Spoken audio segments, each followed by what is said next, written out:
আসসালামু আলাইকুম ওয়া রাহমাতুল্লাহি ওয়া বারাকাতুহু। আপুরা, আমরা এখন দেখবো খুব সহজভাবে একটা পায়জামা যদি আমরা কলি দি লাগাই বা পট্টি লাগাই তাহলে কিভাবে কাটিং করতে হয় ইনশাআল্লাহ। তো এখানে খুব সহজভাবে দেখানো হবে, ভিডিওটি শেষ পর্যন্ত দেখতে পারবেন, তাহলে অনেক কিছুই বুঝতে পারবেন। তো একটা পায়জামা কাটিং করার জন্য সর্বপ্রথম আমাদের রাবার ঘরের জন্য 2 ইঞ্চি মার্জিন নিতে হবে। এই মার্জিনটা আমরা সোজাভাবে এভাবে টেনে নিব।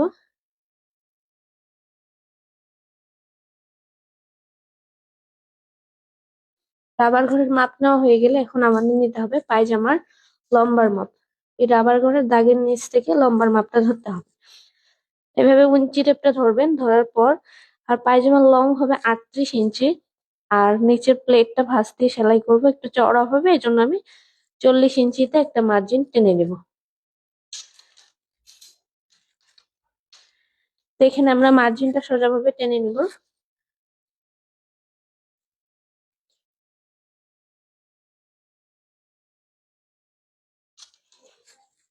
এরপরে আমাদের নিতে হবে পায়জামার হাই এর মাপ। হাই নিতে হবে লম্বা 3 ভাগের 1 ভাগ প্লাস তার সাথে 1 ইঞ্চি যোগ। তো এখানে আমাদের হাইটা নর্মালি বড়দের ক্ষেত্রে 14 বা 15 নিলেই হবে। তো এখানে যেহেতু আমরা কলি বা পট্টি লাগাবো, যখন আমরা পট্টি লাগাবো তখন হাইটা আমাদের আর 2 ইঞ্চি বাড়তি নিতে হবে। তাহলে হাইটা আমরা নিব 17 ইঞ্চি। এটা এই যে রাবার ঘরের দাগের এই দাগের নিচ থেকেই নিতে হবে। তাহলে এখান থেকে এই যে 17 ইঞ্চিতে মার্জিন টেনে এটাও হচ্ছে আমাদের সমানভাবে এভাবে টেনে নিতে হবে। এটা হচ্ছে আমাদের হিপ লাইন। এখন আমাদের কোমর লাইন আর হিপ লাইনের মাপ নিতে হবে। কোমর লাইন নিতে হবে কোমর মাপের 4 ভাগের 1 ভাগ প্লাস এক্সট্রা আরো 4 বা 5 ইঞ্চি লুজ নিতে পারেন। এটা আসলে এক একজনের এক এক রকম ভাবে। এখন ধরেন কেউ বেশি হেলদি থাকলে তার জন্য বাড়তি করে নিতে হবে। কেউ যদি চিকন হয়ে থাকে, আমরা নর্মালি হাই এর সমান নিলেই হয়ে যায় কোমর লাইনটা। কিন্তু কেউ যদি হচ্ছে চিকন হয়ে থাকে তার কোমরের 4 ভাগের 1 ভাগ প্লাস 3 বা 4 ইঞ্চি এরকম এক্সট্রা নিলেই হবে। তো এখানে আমি হচ্ছে কোমর লাইনটা নিব টোটাল 13 ইঞ্চি।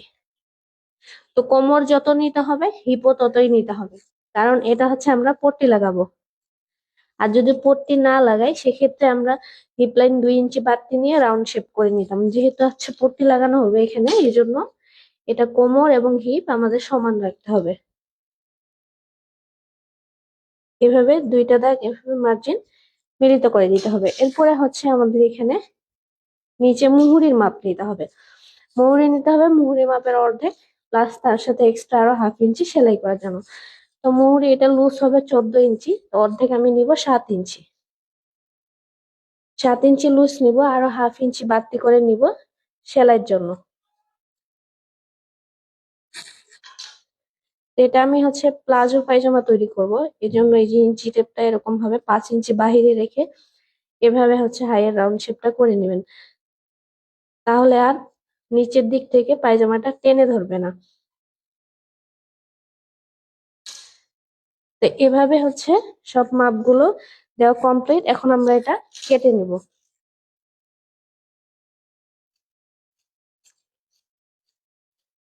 তাহলে পায়জামায় যদি আমরা কলি বা পট্টি লাগাই আমাদের দুইটা বিষয় খেয়াল রাখতে হবে। এক হচ্ছে আমাদের হাইটা নর্মালি আমরা হাই যত নেই তার থেকে 2 ইঞ্চি বাড়তি নিতে হবে।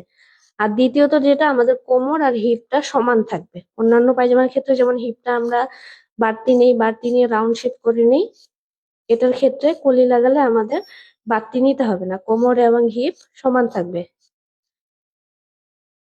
তাহলে আমাদের কলি দিয়ে একটা পায়জামা খুব সহজভাবে আমরা এইভাবে কাটিং করতে পারবো যে কোনো পায়জামায়। তো এটা কমপ্লিট। এখন আমাদের পট্টির কাপড়টা কেটে নিতে হবে। এই কাপড়টা দিয়ে আমরা এখন পট্টির কাপড়টা কাটিং করব। তো এখানে আমি হচ্ছে দুইটা কলি কাটিং করব। 2 পাট কাপড় আমি সরিয়ে রেখে এই যে 2 পাট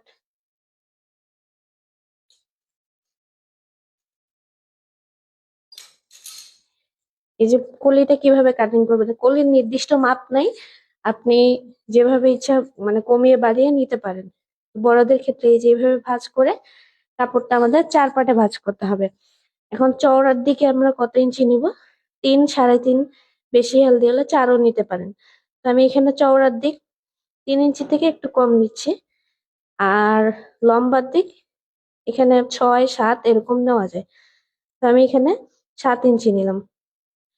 এখন আমাদের এই 2 দাগ মিলিত করে দিতে হবে।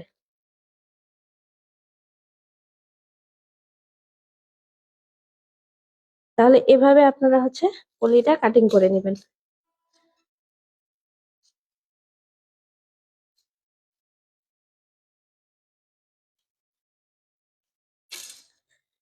এই যে এভাবে আমাদের 2টা পট্টি এভাবে একসাথে বের হয়ে যাবে। তাহলে ভিডিওটি ভালো লাগলে সবাই শেয়ার করে দিবেন। আর যারা সূত্রের মাধ্যমে সহজভাবে সেলাই কাজ শিখতে চাচ্ছেন, 3 তারিখ থেকে আমাদের নতুন ব্যাচ শুরু হবে ইনশাআল্লাহ। গ্রুপে অ্যাড হতে চাইলে ইনবক্সে মেসেজ দেন, গ্রুপে অ্যাড করে নিব।